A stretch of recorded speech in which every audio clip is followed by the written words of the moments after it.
Est-ce que tu savais que la magie et la sorcellerie est autour de nous partout, tout le temps? Et qu'il y a plein de choses qu'on fait au quotidien qui viennent en fait de traditions ancestrales de sorcellerie.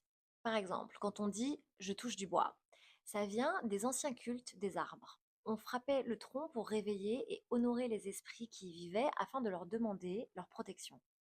Souffler sur les dés ou croiser les doigts, ce sont des petits rituels de magie pour attirer la chance. Ces gestes servaient autrefois à influencer le hasard et à éloigner les mauvais esprits.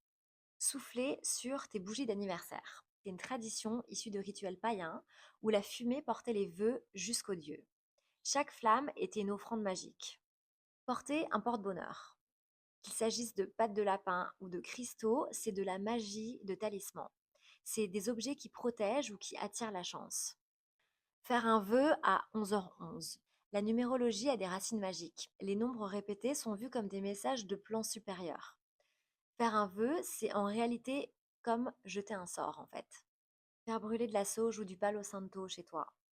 Brûler des herbes pour purifier un lieu, c'est un des plus anciens rituels magiques dans toutes les cultures. On nettoie pas seulement l'air, on change l'énergie de la pièce. Manifester avec la lune.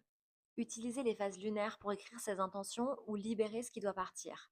C'est de la magie lunaire, pratiquée depuis des siècles. Lire son horoscope.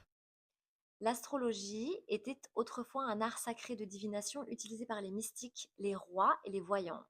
Lire dans les étoiles a toujours été un acte magique. Créer un vision board, donc un tableau avec des images rêvées de ce que tu veux réaliser dans ta vie.